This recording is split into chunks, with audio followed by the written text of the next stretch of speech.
ನಮಸ್ಕಾರ ಸ್ನೇಹಿತರೆ, ತೇಜಸ್ ಕನ್ನಡ ಕಥೆಗಳು ಯೂಟ್ಯೂಬ್ ವಾಹಿನಿಗೆ ಸ್ವಾಗತ ಸುಸ್ವಾಗತ. ಕಂಠಿ ಚಾಯ್ಸರು ತಮ್ಮ ಅಳಿಯನಿಗೆ ಯಾವ ರೀತಿ ಗ್ರಾಮದ ಶಾನುಭೋಗಿಕೆಯನ್ನು ಕೊಡಿಸಿದ್ರು ಎನ್ನುವುದನ್ನ ನೋಡ್ಬೇಕಾ? ಹಾಗಾದ್ರೆ ಈ ಕಥೆಯನ್ನ ಕೇಳ್ತಾ ಹೋಗಿ. ಇಬ್ಬರು ಮನೆ ಮುಟ್ಟುವ ವೇಳೆಗೆ ನಡುರಾತ್ರಿ ಕಳೆದು 2 ಗಂಟೆಯಾಗಿತ್ತು. ಕಂಠಿ ಜೋಯಿಸರ ಮಗ ಪೊಲೀಸ್ ಕಾನ್ಸ್ಟೇಬಲ್ ಕಲ್ಲೇಶ ತನ್ನ ಜೊತೆಗೆ ಒಬ್ಬ ದಫೇದಾರನನ್ನು ಕರೆದುಕೊಂಡು ಗಂಗಮ್ಮನ ಮನೆಗೆ ಬಂದಿದ್ದ. ತಮ್ಮ ಬೀಗ ಕಲ್ಲೇಶನ ಗುರುತು ಗಂಗಮ್ಮನಿಗೂ ಅಪ್- ಅಪ್ಪಣ್ಣಯ್ಯನಿಗೂ ಹತ್ತಿತ್ತು. ಅವರಿಬ್ಬರೂ ಬಂದು ಅರ್ಧ ಗಂಟೆ ಮಾತ್ರ ಆಗಿತ್ತು. ಇಬ್ಬರು ಖಾಕಿ ದಿರಿಸು ಹಾಕಿ ಕಾಲಿಗೆ ಬ್ಯಾಂಡೇಜು ಬಿಗಿದು ಪೊಲೀಸು ಬೂಟು ಕಟ್ಟಿದ್ದರು. ಬೆನ್ನಿನ ಮೇಲಿಂದ ಇಳಿಯುವ ಉಣ್ಣೆಯ ಪೊಲೀಸ್ ಓವರ್ ಕೋಟು ಹಾಕಿ ಕೈಲಿ ಹಂಟರ್ ಕೇನ್ ಹಿಡಿದಿದ್ದರು. ಈ ಹೊತ್ತಿನಲ್ಲಿ ಇವರಿಬ್ಬರೂ ಬಂದ ಕಾರಣ ಗಂಗಮ್ಮನಿಗೆ ತಿಳಿಯಲಿಲ್ಲ. ಅವರೂ ಹೇಳಲಿಲ್ಲ. ಬಂದವರಿಗೆ ಬಿಸಿಯಾಗಿ ತಾಲಿಪಿಟ್ಟು ಮಾಡಿಕೊಟ್ಟಳು. ಅವಳಿಗೆ ಕಾಫಿ ಕಾಯಿಸಲು ಬರದು. ಅಷ್ಟು ಹೊತ್ತಿನಲ್ಲಿ ಹಾಲು ಇರಲಿಲ್ಲ. ತಾವೇ ತಂದಿದ್ದ ಕಾಫಿ ಪುಡಿ ಹಾಕಿ ಅವರು ಬೆಲ್ಲದ ಡಿಕಾಕ್ಷನ್ ಕುಡಿದರು. ಚೆನ್ನಿಗರಾಯ ಮಾವನವರೊಡನೆ ಇನ್ನೇನು ಮನೆಗೆ ಬರುತ್ತಾನೆಂದು ಅವರಿಂದಲೇ ತಿಳಿಯಿತು. ತಮ್ಮ ಕುದುರೆ ಮತ್ತು ಅಳಿಯನ ಸಮೇತ ಬಂದ ಕಂಠಿ ಜೋಯಿಸರು ಮಗನಿಗೆ ಶಾನುಭೋಗಿಕೆಯ ವಿಷಯ ವಿವರಿಸಿದರು. ಈಗಲೇ ನಡಿ, ಚಾರ್ಜು ಕೊಡಿಸಿಬಿಡಾಮು ಎಂದು ಅವರು ಹೇಳಿದಾಗ ಕಲ್ಲೇಶನ ಜೊತೆ ಬಂದಿದ್ದ ದಫೇದಾರರು ಹೇಳಿದರು, ಹೇಗೆ ಕೊಡಿಸೋದು? ನೀವು ಸುಮ್ಮನೆ ನನ್ನ ಜೊತೆ ಬನ್ನಿ ಎಂದು ಕಂಠಿ ಜೋಯಿಸರು ಹೊರಗೆ ಬಂದು ಕುದುರೆ ಏರಿ ಅಳಿಯನಿಗೆ ಹೇಳಿದರು. ನಡಿ, ಅವನ ಮನೆ ತೋರ್ಸು.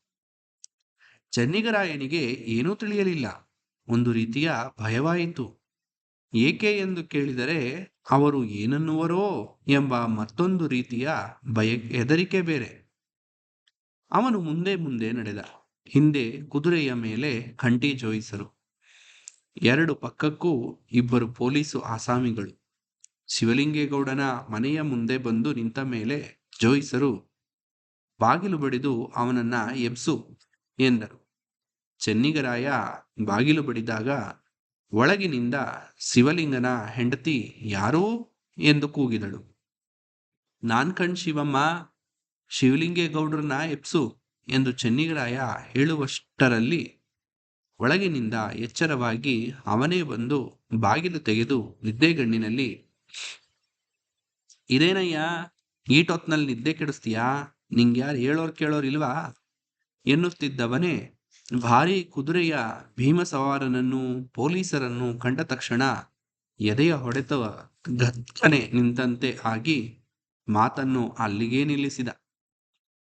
ಕುದುರೆಯ ಸವಾರರು, ದಫೇದಾರ್, ಇವನನ್ನ ಹಿಡಿದು ಅರೆಸ್ಟ್ ಮಾಡಿ ಎಂದು ಗತ್ತಿನಿಂದ ಹೇಳಿದರು. ಪೊಲೀಸಿನವರಿಬ್ಬರಿಗೂ ಹೋಗಿ ಅವನ ತೋಳುಗಳನ್ನ ಹಿಡಿದುಕೊಂಡರು.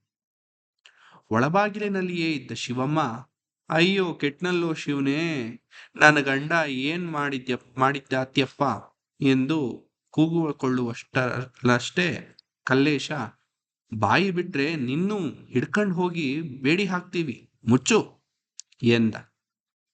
ಅವಳು ತನ್ನ ಎರಡೂ ಕೈಗಳನ್ನು ಎತ್ತಿ ಬಾಯಿಯ ಮೇಲೆ ಇಟ್ಟು ಅಮುಕಿಕೊಂಡಳು. ಇವರು ಕುದುರೆಯಿಂದ ಇಳಿದು ಒಳಗೆ ನಡೀರಿ ಎಂದರು. ಶಿವಲಿಂಗನನ್ನು ದಬ್ಬಿಕೊಂಡು ಪೊಲೀಸಿನವರು ಒಳಗೆ ನಡೆದರು. ಚೆನ್ನಿಗರಾಯನೊಡನೆ ಬಂದ ಸವಾರರು ಒಳಗಿನಿಂದ ಬಾಗಿಲು ಮುಚ್ಚಿ ಶಿವಲಿಂಗನನ್ನು ಕೇಳಿದರು. ಹುಟ್ಟಿದ ವರ್ಷದ ಲೆಕ್ಕ ತರಿಸ್ತೀನಿ ಅಂತ 50 ರೂಪಾಯಿ ತಿಂತಿದೀಯಾ?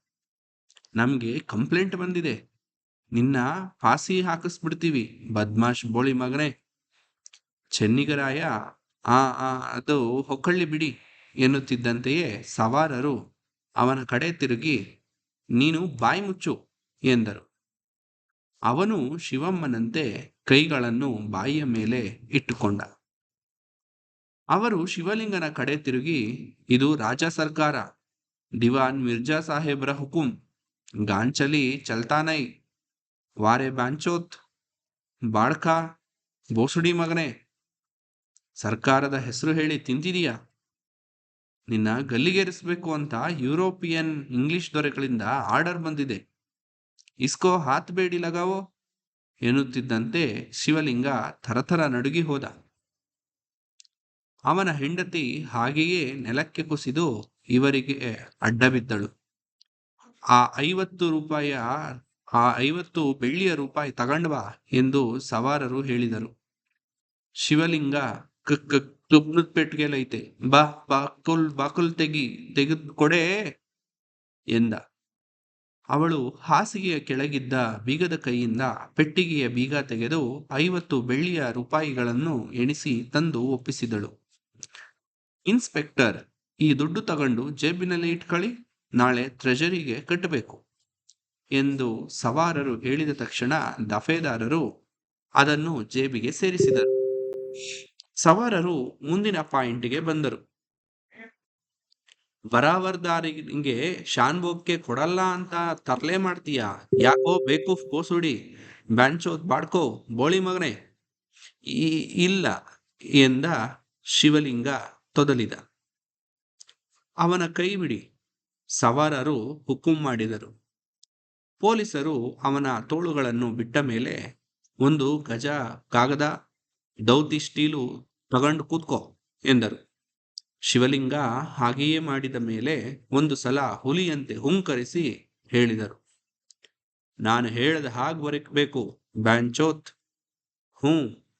ಸನ್ 1900ರಲ್ಲೂ ಮೈಸೂರು ಸಂಸ್ಥಾನದ ಮಹಾರಾಜ ಸರ್ಕಾರದ ತುಮಕೂರು ಜಿಲ್ಲಾ ತಿಪಟೂರು ತಾಲೂಕು ಕಮ್ನ ಕೆರೆ ಹೋಬಳಿ ರಾಮಚಂದ್ರ ಗ್ರಾಮದ ಬರಾವರದಾರ್ ಫೌತಿ ರಾಮಣ್ಣನವರ ಹಿರಿಮಗ ಹಕ್ಕುದಾರ ಶಾನ್ಭೋಗ್ ಚೆನ್ನಿಗರಾಯನಿಗೆ ಸದರಿ ಜಿಲ್ಲಾ, ಸದರಿ ಹೋಬಳಿ, ಸದರಿ ಗ್ರಾಮದ ಬದಲಿ ಶಾನುಭೋಗನಾಗಿದ್ದ ಶಿವಲಿಂಗೇಗೌಡನಾದ ನಾನು ಬರೆದುಕೊಟ್ಟ ಚಾರ್ಜು ಪಟ್ಟಿ ಏನೆಂದರೆ, ಈ ಟಹಲ್ ವರವಿಗೆ ನೋಡಿದ ಫಿರ್ಕಾ ಶಾನುಭೋಗಿಗೆ ನಿಮ್ಮದೇ ಆಗಿದ್ದು, ನೀವು ಮೈನರ್ ಆಗಿದ್ದುದರಿಂದ ನಾನು ನೋಡುತ್ತಿದ್ದು.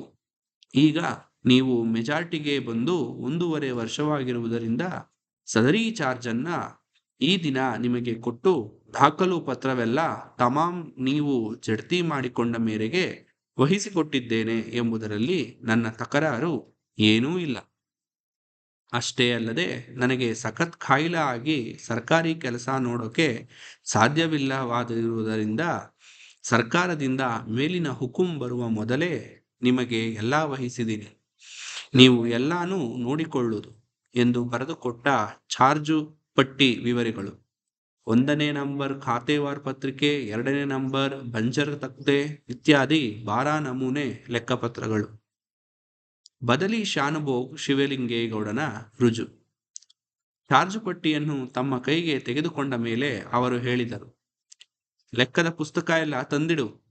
ಶಿವಲಿಂಗ ಪುಸ್ತಕಗಳ ಗಂಟನ್ನೆಲ್ಲ ತಂದು ಮುಂದೆ ಇಟ್ಟ ಮೇಲೆ ಹೇಳಿದರು, ಇವನ್ನ ನೀನು ನಿನ್ನ ಹೆಂಡತಿ ಹೊತ್ಕೊಂಡು ಬಂದು ಇವರ ಮನೆಗಿಡಿ.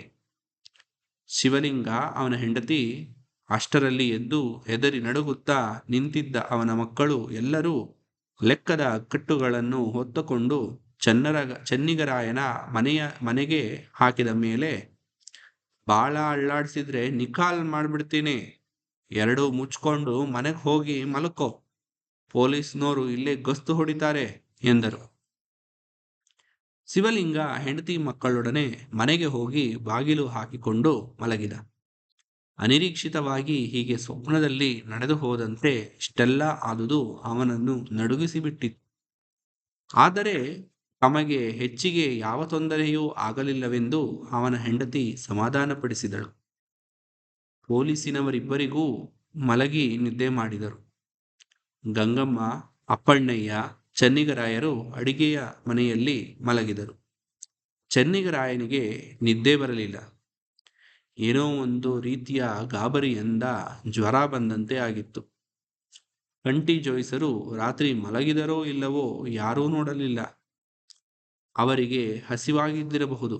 ಬೆಳಿಗ್ಗೆ ಏಳುವ ವೇಳೆಗೆ ಅವರು ರಾತ್ರಿ ಮಾಟದ ಚೌಡಿಯ ಹತ್ತಿರದಿಂದ ತಂದ ಬಾಳೆಹಣ್ಣಿನಲ್ಲಿ 2 ಚಿಪ್ಪನ್ನು ಸುಲಿದು ತಿಂದು ಸಿಪ್ಪೆಯನ್ನು ಕಂಬದ ಹತ್ತಿರ ಗುಡ್ಡೆ ಹಾಕಿದ್ದರು.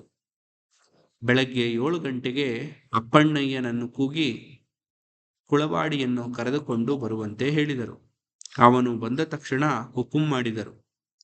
ಕಮಟಿ ತಗೊಂಡು ಊರಿನಲ್ಲೆಲ್ಲ ಶಾನುಭೋಗಿಕೇನ ಹಕ್ಕುದಾರ್ ಚನ್ನಿಗರಾಯನಿಗೆ ಕೊಟ್ಟಂತೆ ಎಲ್ಲ ಅವರು ಹೇಳ್ದಂಗೆ ಕೇಳಬೇಕು, ಇಲ್ಲದೇ ಇದ್ರೆ ತಕ್ಸೀರಾಗುತ್ತೆ ಅಂತ ಡಂಗುರ ಹಾಕು. ಪೊಲೀಸ್ನವರು ಒಳಕ್ಕೆ ಮಲ್ಕೊಂಡಿದ್ದಾರೆ. ಅವರ ಟೋಪಿ ಕಂಬದ ತಾವ ಐತೆ, ಕಾಣ್ತದಾ? ಕುಳುವಾಡಿ ಬಾಗಿ ಕೈ ಮುಗಿದು ಹೊರಟು ಹೋದ. ಚೆನ್ನಿಗರಾಯರು ಶಾನುಭೋಗರಾದದು ಅರ್ಧ ಗಂಟೆಯಲ್ಲಿಯೇ ಊರಿನಲ್ಲೆಲ್ಲ ಡಂಗೂರವಾಯಿತು. ಅದೇ ಪಿರ್ಕಿದ ಇತರ ಊರುಗಳಾದ ಕುರುಬರಳ್ಳಿ, ಲಿಂಗಾಪುರಗಳಿಗೂ ಸಾರಲು ಕುಳುವಾಡಿ ಹೋದ. 11 ಗಂಟೆಗೆ ಎದ್ದ ಮೇಲೆ ಪೊಲೀಸಿನವರಿಗೆ ಬಿಸಿ ನೀರಿನ ಸ್ನಾನ, ಹಾಲು ಬೆಲ್ಲದ ಕಾಫಿಗಳಾಗಿ ಊಟವೂ ಆಯಿತು.